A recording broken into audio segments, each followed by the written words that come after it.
I got braces. What? Are you going to tell them about your braces? Sure, but did you put on airplane mode? I think so. Let's find out. No! No, I didn't. Now it's on airplane mode. Yay! I got braces. I have braces. So I talk funny. He thought they were cute. I just thought it was adorable. It's just adorable. I don't know. There's nothing. It is what it is. She's got to get it fixed. And I think they're just. He said that. The only can make it. I mean, it's ridiculous. I mean, No, he said that we should go to the mall and go to Hot Topic and Forever 21 and get me an outfit, and then I should go to a liquor store and try to buy like tequila or something. And be like, oh my god. Oh my god! But like, why are you carding me? I'd just be curious to see what happened. We had a super stressful afternoon. We have to get the carpets downstairs are destroyed, and so we have to get new carpets in. Because we got a puppy. And so we got in a quote from Empire Flooring. God, that was annoying. It was 4 hours of this guy being here, and then the hard sell was like, we were like, he was like hard selling is. I've been in sales for a very, very long time. I cannot stand hard sells. And you'll note that we do not do hard sells. Either you want it, and that's cool, or you don't, and that's cool. And I often tell people, look, man, if you've got any doubts or anything like that, don't do it. Don't buy it. You got any questions? Don't move forward. This guy, God, just trying to get him out of the house. Dude, go. Yeah, with go. the whole theatrics of calling his boss and getting us. Let me call my boss and I'll see if I can get a better rate for you. What a load of horse shit. It's like I'm trying to buy a used Rambler or something else like that. What a load of crap. But we didn't announce the other thing that you forgot. Wow. Sorry, it's snowing. We didn't announce the other thing that you forgot to post on your Instagram. Oh, crystals. Yay! So I stupidly put on lipstick because I was like, oh, it'll work, and my braces keep getting stuck. So I'm expecting to have lipstick all over my teeth. I don't know. We have all 3 crystals that we stock that we carry for the 6105s on back. Ones, take 2s, take 3s. They're all here. Yeah, they finally came. We have more crystals on the way of different other types. There are a few other crystals that we've found. We've got some that are being resupplied. We haven't carried for a long time, like 330W16GN00. That's a crystal for like the sport divers, 6106, 7107 sport divers, things like that. That's coming in. We have a supply in now of a few other different unusual crystals that we're going to get. We're also potentially going to be making some bonded crystals, but that's another story. Really? Well, no, because Eric Strickland out in San Francisco, they've got these really early, super early VFA quartz watches that had these early bonded crystals, and he and some other collectors are basically going to pony up to have our company recreate those crystals for them. You never told me. I mentioned it, but it's going to be like a super short run, and I was like, it's going to be like a lot of money, and he's like, I don't care. Okay. From Greg Tilley, question on the Seiko Italian tuna Y187. Any thoughts? The Seiko Italian tunas, they're cool. Not very many people know about them. I can talk about them a little bit. I have one here. There was a range of them in the 90s. People called them the Italian tunas because they apparently were only issued in Italy. But what I'm going to do is I'm going to take a break. We're going to take a break, and I will show you the one I have. I used to have 2. Now I only have 1. Almost no one knows about them anymore. I don't know. They're interesting. But let's take a break and talk about the Italian tunas.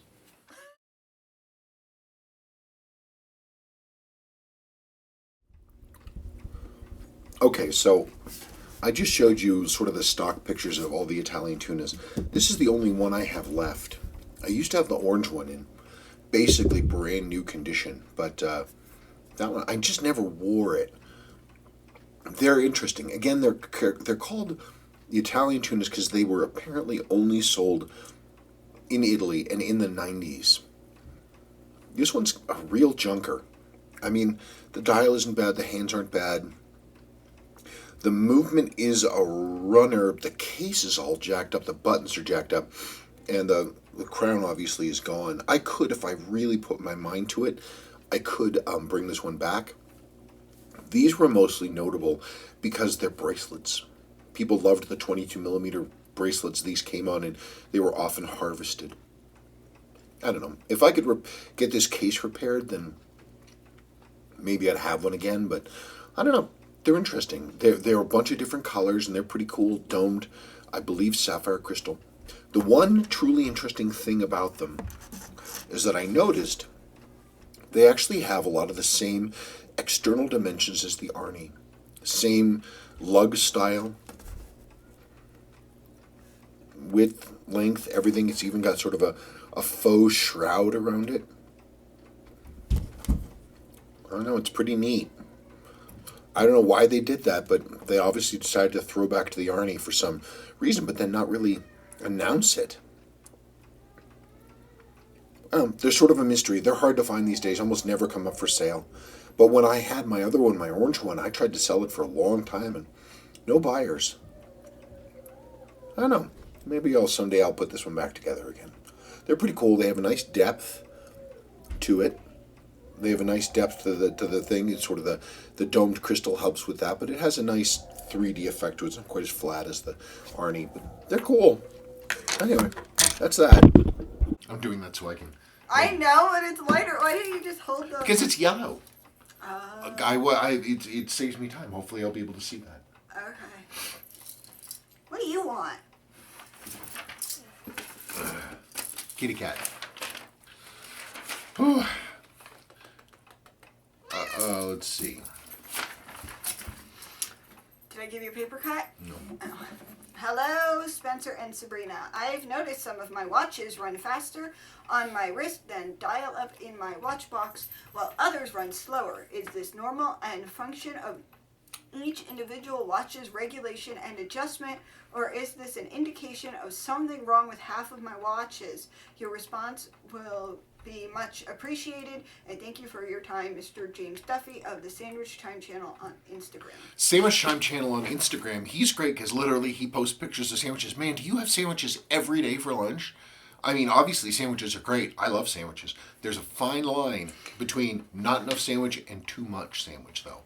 But man, I love sandwiches, and I love your Instagram channel, Sandwich Time channel. It's great. If you want to see some really cool sandwiches, he's got them. I think he eats out every day. I don't know how he does it. Okay, so positional variation in a mechanical watch. When a watch is dial up versus dial down versus pendant or hanging or whatever, you're going to get different rates of loss or gain. That's typical for most watches. Some watches at the higher end are not going to do that because they're going to be really tightly dialed in, and you're not really going to get that variance. But your watch sitting in your watch box dial up, maybe on, depending on the watch, that dial up setting is gaining time or it's losing time. To get the wrist average... Kraken's really angry. The wrist average is basically all of the positional variations sort of averaging out. So yeah, if you leave a watch in one position, your overall timekeeping is going to adhere to the loss or the gain of that one position. It's not a sign of something being wrong. It's just, it is what it is. What? She's angry at you. She's always angry at me. I live in a house full of females who are angry at me because I'm not doing enough. Not doing enough. Got to do more. Am I reading next question? Yeah. Dear Sabrina, thank you very much for the wonderfully entertaining and didactic Friday video series. Here is my question. What? I thought this was serious. I didn't read it. I'm just kidding. Okay. Please critique the movements, like a 65487, 5487, C43 for the early Seiko quartz divers. I would be especially interested in your opinions regarding robustness, accuracy, and durability. I have read that the 7548s in particular are considered over-engineered. Of course, this is very Japanese and something that I strongly admire. Do you share that sentiment? Sure. And when you're done, please give Spencer a crack at it. Thank you, Andy. I'm sure I'm happy to talk about that. And actually, we'll take a break and I'll talk about the different quartz movements. And in anticipation, I finally got around to actually completing this. It was out of my projects tours, but I had taken it apart some time ago to sort of put it back together. This is a 6548 6000A. So this is the mid-sized quartz watch. And there were a few variants of things like this. That Seiko also made a 7C version, kind of, that shares the same crystal and stuff. But I'm happy to talk about the different stuff. So let's go to the bench and we'll talk about that. Okay, the 754, comparison of different quartz movements. This is a 6458 6000A. Japan only. Dual language day wheel. English and kanji. And they're nice watches, and Seiko wasn't fooling around when they made these, but they're almost unknown. But the movement quality is really quite good. So here we have the three main families of quartz watches at that time that people think of. This is a 7549. This is the top of the line for the 754X family. This is a 7549 Tuna movement. It's intact, it's complete. These were quite robust, yes. I mean, they've got this plastic circuit on them, but that's literally it. I mean, it's not like, that's not, the metal is not a super functional. Here's one right here. You can see it has the CMOS and the other stuff like that. It's just they use plastic for this, and it is what it is. But it carries the circuitry. But they are strong movement. The design, it's all metal gearing. They've got jeweling as well as bushings, and the whole thing is built on a main plate that is taken from the 6309s. So these movements will drop right into a 6309 case, 6306 case, exactly the same. And so you can really, these have a good amount of versatility. These were the top of the top. I mean, these were a lot of money when Seiko first created these.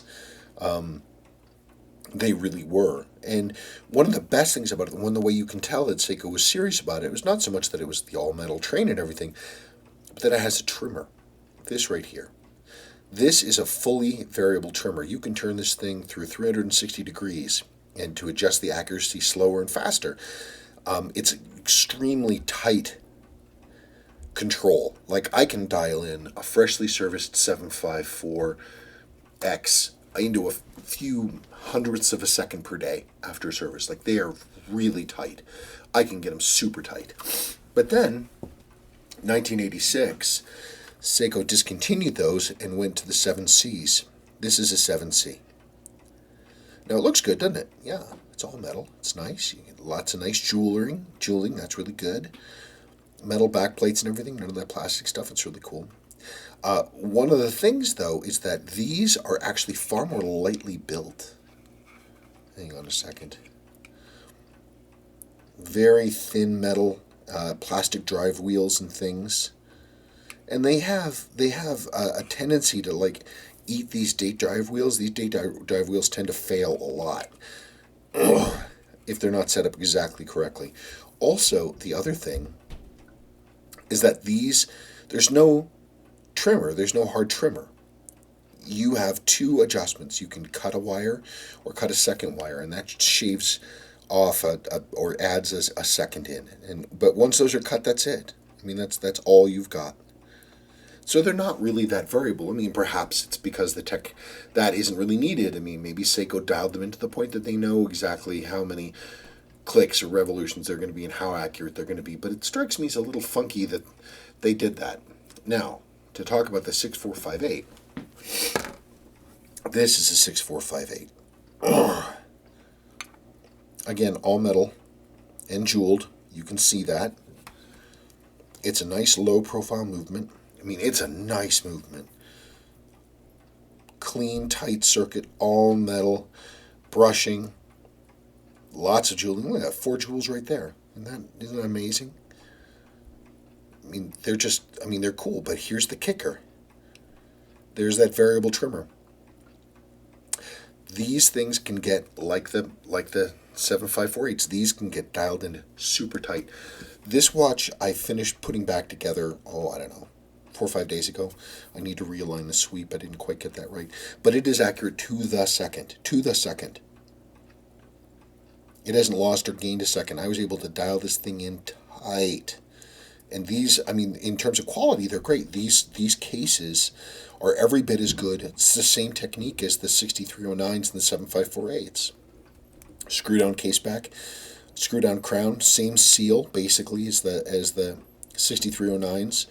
Crystal with a snap ring. The problem with these is they're a little small. People don't really dig them for that. And also, the spare parts for these, especially the crystals, are extremely hard to find.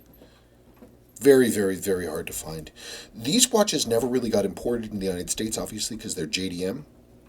But they're super cool. You can find a lot of these on, like, Yahoo Japan. There are a lot of these in Japan.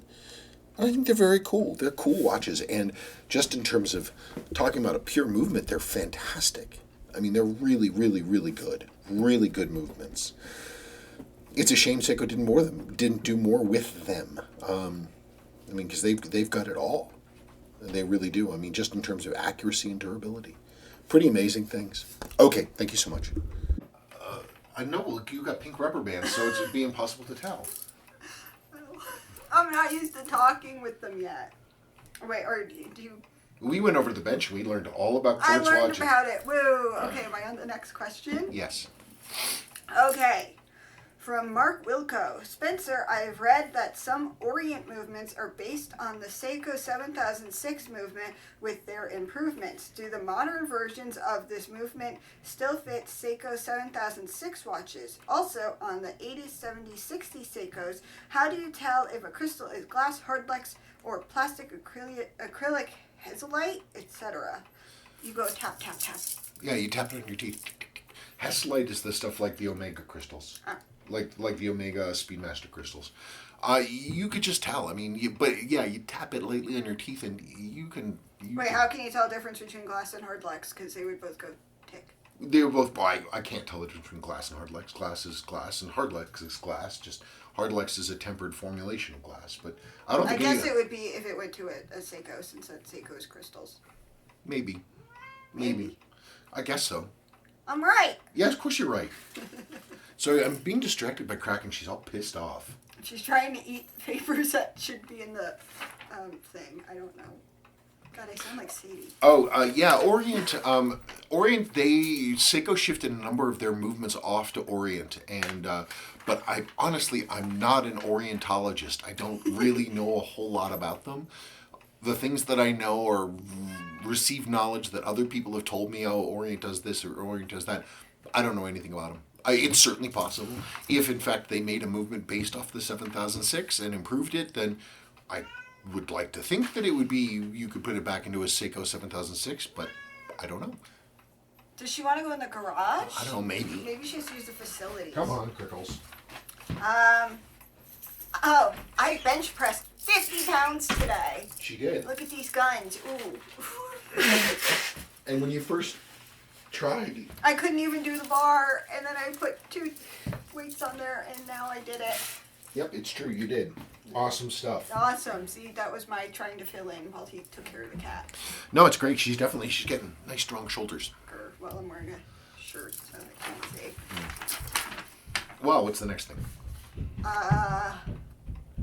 From Shift Gear. Hi, Spencer. This may be a weird question, but since you know so much about watches, I would still like to ask, is it possible that a magnet or magnetic field bends the hands on a watch? Boy, I can't imagine how that would happen. I mean, magnets, you'd have to be using something massive, like an electromagnet or something. And you'd be screwing up your movement while you're testing it. You'd be screwing up everything. There's just magnets. You'd have to put like a electromagnet or a 1,500-pound pole magnet used for magnet fishing to probably do any kind of warping, and that's assuming that the hands are steel. Most hands are made of brass, which is of course non-metallic. So I don't know. I'll give you this. It's a question that no one has ever asked me before. You gonna test it? No.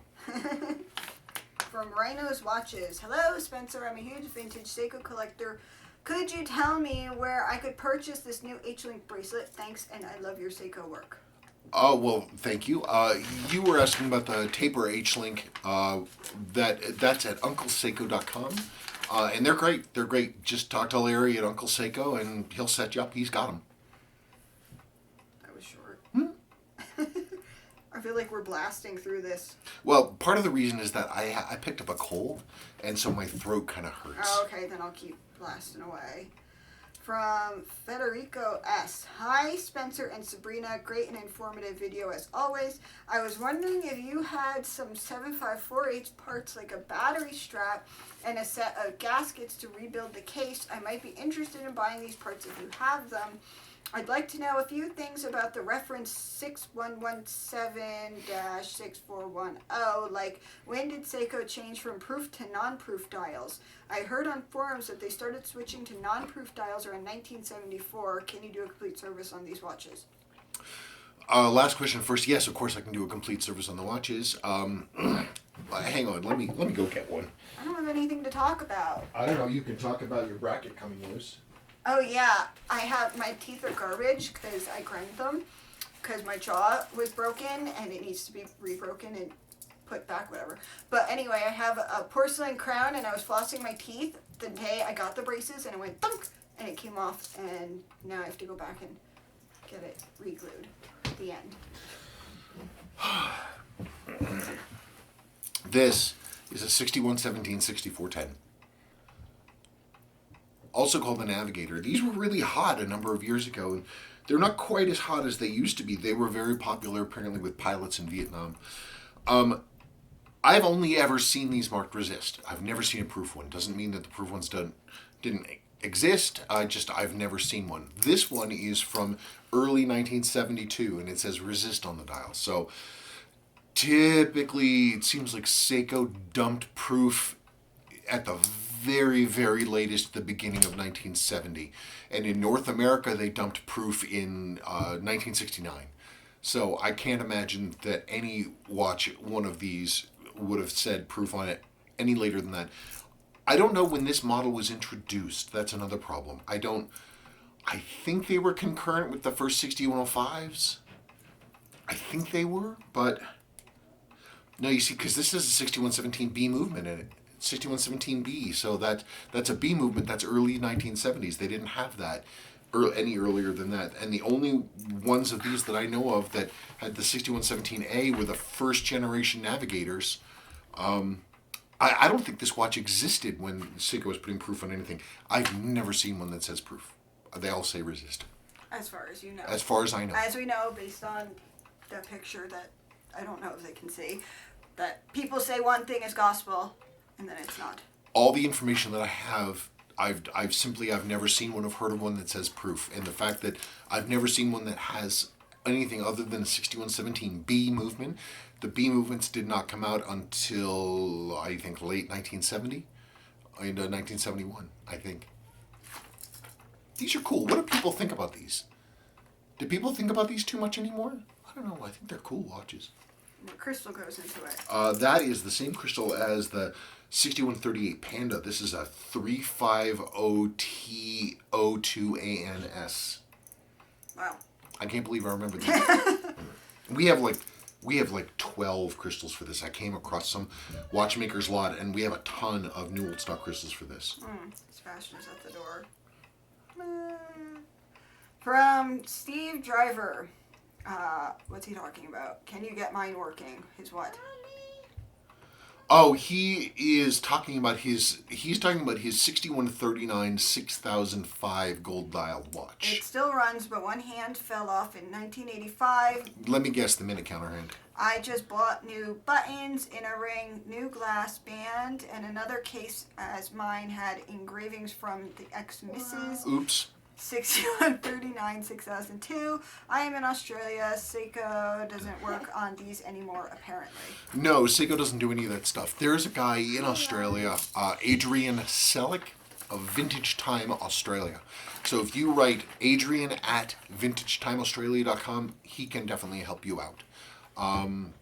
Question though, your 6002, does it have the yellow outer indicator ring or the black? I'd be curious to know. Okay, this is a long one, and my mouth doesn't work very well because of my braces. I'll read it, but I kind of sound funny. I think you sound fine. Oh, thank you.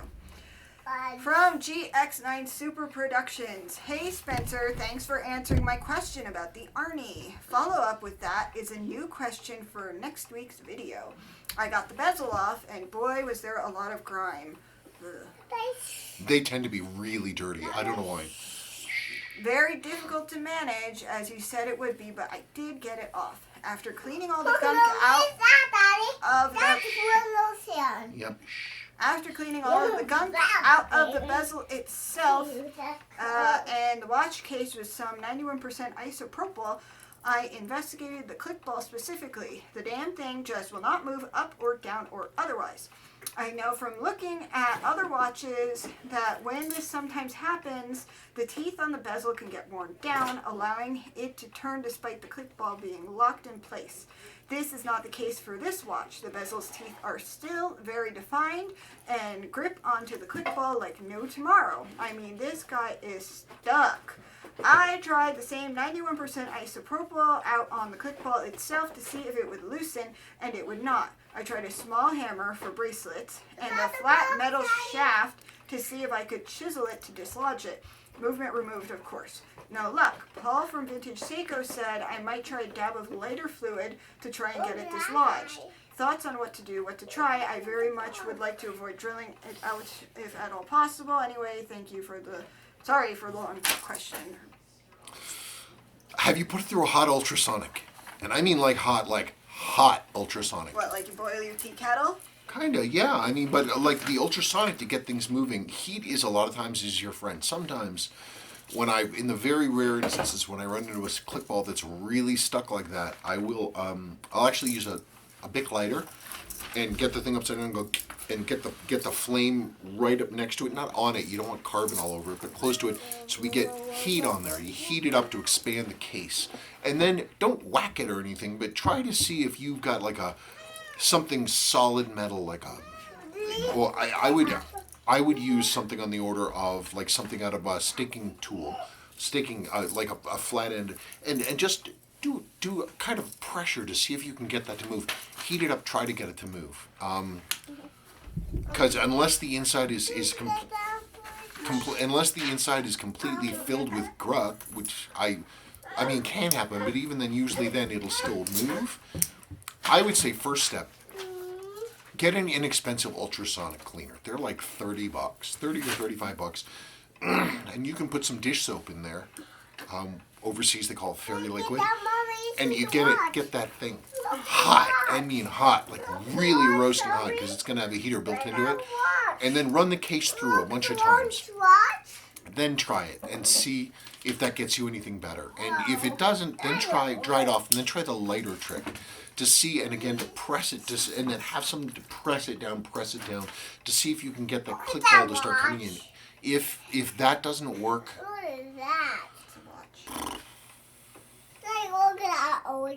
It's an orange watch. If I had it here, and if those things didn't work, I'd probably put it into my staking set and put a flat on it and just tap it with a jeweler's hammer, just right on the ball, just to see if I could get it freed up. But I'd probably heat it first. There's no clean answer. I wish, and don't drill it out. Believe me. No clean answer. There's no clean answer, but don't drill it out. Believe me that you will cause terrible, terrible, terrible problems if you do that. Refit the bezel with a new bezel O-ring gasket that's a little bit on the lighter side, and it will allow the ring to kind of click up and down a little bit. Or you could also try some penetrating oil, something to try and get in there. I don't know. What? Sorry, I have a dirty mind. Sorry. From Jeff Black, you guys are great. I look forward to the Friday videos every week. This one's for you. Please tell me what's the deal with the subliminal half-second flashing thing. I have no idea. I was I kept reading, like, what the hell is he doing? I have no idea what's going on. I just put this stuff together with iMovie. God, I'm no professional. And I don't know where those came from. I didn't insert them. I wasn't trying subliminal. Sometimes he's like an old person with computers. I'm getting worse. Honestly, that was not deliberate. That was some artifact of iMovie that I don't know why it happened. So sorry about that. Yeah, so if you randomly see a... Orange watch. Yeah, orange watch. If you randomly see pictures of the cat, it's a video. Yeah, maybe I'll test people and put pictures of the cat in the middle. Yeah. From Z Charge Zero Harry, disappointed with the Arnie reissue. I go back and forth on it. One of the things that I like about it is it seems like actually they were pretty faithful to the things that Seiko almost always gets wrong, which is the hands and the dial. The hands and the dial look pretty good. I don't know that I'm really down for the giant crowns that they've got in there, but it's not bad. It's solar, which is, I don't have a problem with. Thank goodness it's not kinetic. Sebastian. It all depends on the price point. I'll be very interested to see them. I'll say that I'm more excited about the Arnie reissue than anything else. I mean, the new 6105 reissue, the number of people I've spoken to or heard from who are excited about the 6105 reissue, I can count on less than half of one hand. Almost everybody else is really angry or disappointed or just pissed off or at best indifferent. But the Arnie one, Sebastian and his twos is the whiny one. yeah, you know, those of you who've had kids, you know terrible twos can take different forms. Sadie was just defiant. She just wouldn't listen. She'd do what you wanted to do. Willow was, how do you describe Willow? A very difficult person. From the time that she was 6 months old? No. No, when could she crawl? We were at a restaurant with friends and she crawled around in circles and around and he had to just follow her in this full restaurant because everybody was eating. And she just... She wouldn't stop. And this one, he's just like, life is full of injustices. He whines. Whines. And now Kraken's at the door. And Kraken's you were in at the the middle door. of answering a question. I have no idea what you were talking I about. was? I think so. Something about the Arnie reissue. Anyway, I'm excited about seeing the re-Arnie issue. Everything depends on how much they're asking for it. I wouldn't mind seeing it.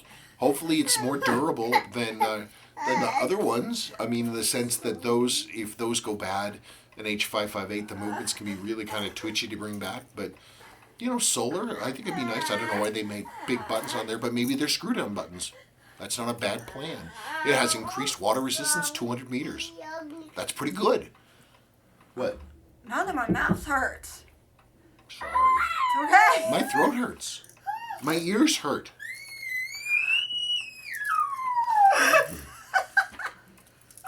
Anyway, happy Friday. Happy Friday. I have a couple videos this weekend I'd like to do. Everything depends on how things go and if I end up losing my voice even more than I have already, and that's about it. Happy Friday. It's snowing. Yes. You have to call your mother. No, she hurt herself. She doesn't want to talk. She hurt herself? She fell down and she tore a rotor cuff. When did that happen? I don't know. I think she said 2 weeks ago. Oh, that's why she's not talking to anybody. Yes. I thought she was mad at me. Oh. You hurt? Well, that's it, folks. Thank you so much for your time, your questions. Remember, questions. We need questions. We need more questions. We need more questions. We're happy to answer them. So if you can do that, that's great. Also, remember, Empire Flooring, if you call them for a quote, be prepared to blow 4 hours and be on the receiving end of an extraordinarily hard sales job. And Dude, people refusing to send an estimate. Yeah, no, he wouldn't give us an estimate. He wouldn't give us the numbers. He'll tell us what the numbers were. Oh, can you email us that quote? No, I can't do that.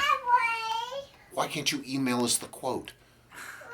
He said, well, I've got this thing. It's a today price. It's only good for today. It's like, you know, dude, I don't care for your hard sell tactics. No. So, no business from us for Empire. No. That's it. All right, folks. Talk to you later. Bye-bye.